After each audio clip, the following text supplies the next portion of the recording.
বাংলাদেশের রাজনীতির মাঠে একটা কথা প্রায় শোনা যায়, বিএনপির সাথে ভারতের কূটনৈতিক সম্পর্ক ভালো না। এ ব্যাপারটা সত্য না মিথ্যে তা এক বিশাল আলোচনার বিষয়। তবে বিএনপির চেয়ারপারসন খালেদা জিয়া যে তার ব্যক্তিত্ব এবং রাজনৈতিক গুণে এই ব্যাপারগুলোর অনেক ঊর্ধ্বে তার প্রমাণ আরেকবার পাওয়া গেল। তাই তো খালেদা জিয়ার সুস্থতা কামনা করেছেন ভারতের প্রধানমন্ত্রী নরেন্দ্র মোদী। বিএনপি চেয়ারপারসন ও সাবেক প্রধানমন্ত্রীর সুস্থতার জন্য মোদী প্রার্থনা করছেন বলে নিজেই জানিয়েছেন তার সামাজিক যোগাযোগ মাধ্যমে। সোমবার সন্ধ্যায় নিজের এক্স হ্যান্ডেলে এক পোস্টে ভারতের প্রধানমন্ত্রী নরেন্দ্র মোদী বলেছেন, বেগম খালেদা জিয়ার শারীরিক অবস্থার কথা জেনে আমি গভীরভাবে উদ্বিগ্ন। যিনি দীর্ঘদিন বাংলাদেশের জনজীবনে অবদান রেখেছেন, তার দ্রুত আরোগ্য লাভের জন্য আমাদের প্রার্থনা ও শুভকামনা। যে কোনোভাবে পারি সম্ভাব্য সব ধরনের সহযোগিতা দিতে প্রস্তুত ভারত।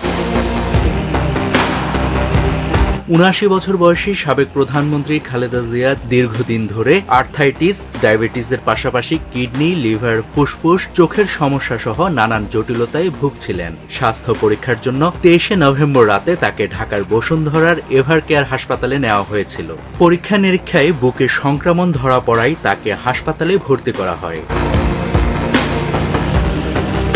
খালেদা জিয়ার ব্যক্তিগত চিকিৎসক AZM জাহিদ হোসেন শনিবার সাংবাদিকদের বলেছিলেন, বিএনপির চেয়ারপারসনকে চিকিৎসার জন্য বিদেশে নিয়ে যাওয়ার বিষয়টি নির্ভর করছে সার্বিকভাবে তার শারীরিক সুস্থতা এবং মেডিকেল বোর্ডের সিদ্ধান্ত ও সুপারিশের উপর। এর মধ্যে রোববার রাতে খালেদা জিয়ার অবস্থার অবনতির খবর আসে।